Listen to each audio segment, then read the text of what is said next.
Hey there, Train Fanatics. TrainFanatic here. So, sorry I've not made a video in a long time. I've been busy with school and other things like that. But I thought now it's time. We've gotten some new stuff done and gotten some things done on the layout and gotten some new stuff for my Lionel stuff. So I thought, hey, why not make a video, an update video? So here it is. I got some new freight cars, Lionel, because I went down to Timonium train show and I picked up a couple items down there for really good prices. Anyway, I'll show you them later. And I got to show you some really cool scenery stuff on the HO gauge layout on the Pennsylvania Appalachian Railroad. So let's check those out right now. Starting over here at the engine shed over here, my father decided to add a little bit of this plaster cloth stuff that we're putting up here on the wall. What we're deciding to do is the whole branch line area here, we might put a rock wall up from the tunnel here, from the whole way up, down up the branch line here.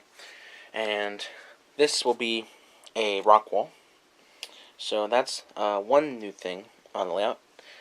And if we spin around, yes, we have ground cover on the town area here. So it's looking very much nice, very nice. Now we've got ground cover. It's really changed how the branch line areas looked.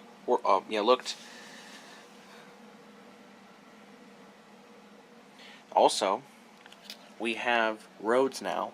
Finally, there's this really cool intersection here where the road comes up and meets this road, which this road travels down past these buildings. And yeah, this one's a little bit broken, but we have a little road that dead ends there, and then this road just sort of stops down here. But we finally have roads and railroad crossings, and then this road goes back over the passing siding track and the track that goes into the lumber mill and the loading dock, and that goes the whole way back into there, the tunnel, and just stops. And so yeah, we're super happy that we have roads now and ground cover on the branch line. It's really changed how the layout has looked. Yeah, no more blue styrofoam showing, but it is really coming together well, all as along with the rest of the layout. And I'll show you something over here really quick. Over here on the exit coming out of the yard and the main line on track 1. This Atlas number 6 switch has been giving us a lot of problems. The frog is raised up, as you can see there, and trains will sort of hop across that. And plus my M1, which is on this massive, which is leading this massive 3 locomotive freight train that I decided to put together, which the M1 is on the front, and then we have the I1, and then finally the K4 in the back, and it's hauling a nice mix of box cars and freight cars and stuff like that, and hopper cars too. But here we have, my dad ordered this Pico switch, and we've ripped up all the ballast and everything like that. And so this is a number 6 Pico. The frog angle is exactly the same as it is on a Atlas switch, but the switch is much smaller. So that is coming into this spot here, and I'm super excited to see how this Pico performs. So basically what I was saying there about the M1 derailing is, with the M1, the Broadway Limited M1, is the front and the rear drivers are flanged. And so what happened is we had a bit of a hump here. There's a tiny curve here, as you saw in the other videos, and it was sort of like a mini hump. And the M1 would ride up over that, and then the Atlas number 6 switch would sit sort of something like that, and it would ride up over on the switch, and they'd catch the points and just sort of derail. And then, so what my dad and I are hoping with the Pico switch is that it being a much tinier switch, and that the points are not at the curve like the Atlas switch was, that it can run much nicer with that. As you can see, it's more or less a tight curve as it is in there. But can't wait to see when this thing gets finally put in, and how the trains or locomotives and stuff run over it. But yeah, that's something with the track that's going on the HO scale. And now I'm going to show you all the neat stuff we got on the Lionel. Ah, what's this? Yes, this is a Lionel Postwar 155 bell ringing signal. This was produced from 1950, I believe it's from 57 or 56 to 58. Basically, it's the different variant, or not different variant, it's a new crossing basically that Lionel made. Yes, it's supposed to have an operating bell in it and bass, And that is over here in a bag of parts. I don't know if you can see it well, but there's the mechanism there. And there's the clamper inside. This thing's all apart right now because I had to get a new washer, because this uses the Lionel vibrator technology. So I had to get a new washer, and the one night I decided to be a goof and mess with the spring tension to make the bell ring louder, and I messed up the whole spring, so now this thing is completely out of order, and I have to go get a part from a Lionel part dealer I found at Timonium. So yeah, this thing's going to be out of commission for a little while, but I hope I can get those parts as soon as I can. So that's one of the cool things I got at Timonium. Let's check out the other stuff. Alright, so here's the Postwar Lionel stuff. As you can see, we might have, well, I got 1 or 2 new additions added to the set. So let's check those out.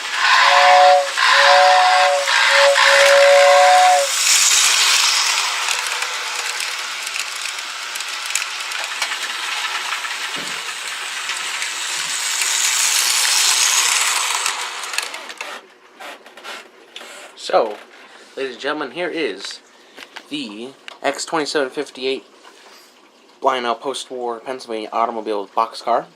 Now, this car right here, I picked it up at Timonium, like I said, and it came with the original box.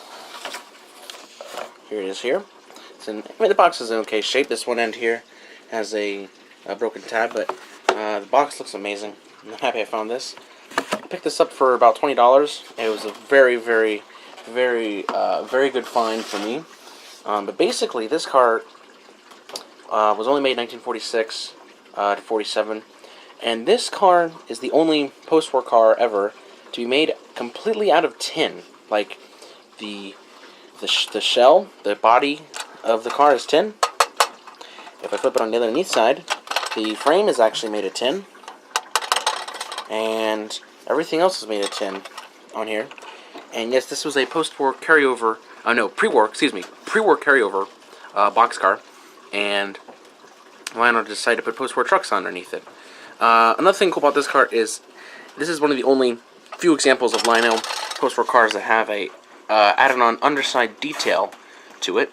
And also, this is a good example to look at Lionel's flying shoe couplers. Instead of them having a base on the back, basically these shoes, which were meaning to uncouple, using on a UCS track to uncouple the couplers, they just had a flying shoe here to ride on the mini rail inside the UCS track to uncouple the car. And that's on both of them here, and thankfully they're both intact because I have a couple cars without shoes on them and it's annoying me a little bit. But that is one of the cool finds I got at Timonium, and I'm super happy to have this. And yes, the doors do open and close like they do. They're a little sticky, but this is a very, very nice car. I'm super happy to have it, and yeah, let's check out the other stuff.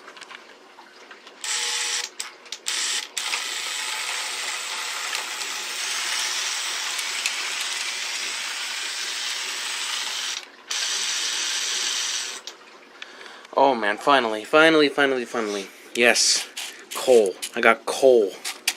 Yep, so ladies and gentlemen, this is the 3469 automatic operating dump car, built by Lionel. This ran from 1950, maybe 1948 to 55, I think. I may be wrong about that. I have to double check. But yes, this car, just saw it on a table at Timonium, came with a original bag of coal. So this is a Lionel original post-war coal. It's made out of Bakelite. It's very, very, I like the sound it makes in the feel. It's very, very nice. This car, yeah, it's in okay shape. There's a little bit of paint and chips on it, but I actually didn't mind that at all. I picked this up for, I think it was 15. But something interesting about this car is the 1952 to 55 variation has bar end trucks, and then the earlier version has staple end trucks. And when I saw this car had a staple end and a bar end on, I thought it was a factory error. But then my older brother pointed out to me that this car has been repaired, and then there was a new solder joint inside the coupler mechanism to uncouple the car and to activate the accessory. I'll show a video of it dumping, and this is a really nice car. There's a brake wheel missing on this end, which is totally fine with me. But yeah, this is a really nice piece. I'm super happy I got it, and I'm finally happy that I got some Lionel post-war coal. And here is the original bag I got with it. This is Lionel 207 artificial bag of coal. It's very, very nice. It was a little bit of trouble to open, but I got it open and got the coal out. Yeah, it's super cool collecting the actual Lionel bags and boxes and stuff. But that is that, and that was the yeah, those are the two cars I got from Timonium. And also, there's one more thing I just remembered. Let's check out the 2035. Something might come out of its stem. It looks like I'm just going to put some hot chocolate smoke fluid inside the 2035.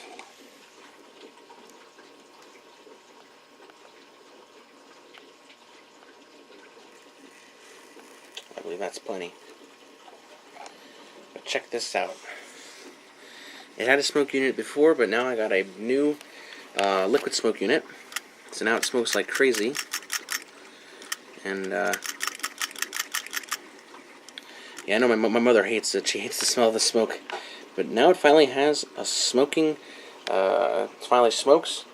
And I'm super happy about that, because now it just adds so much more to this locomotive than it just running around the track. But yeah, let's watch it smoke.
So yeah, that is the 3469 operating dump car. I know yeah, it makes a little bit of mess, missed some pieces there, but mostly all of it got in. So yeah, that's all it for post-war Lionel stuff. So that is it for this update. Thank you all for watching, and if you want to check it out, I made a new banner for the channel. Thank you all for watching. This is TrainFanatic, signing off.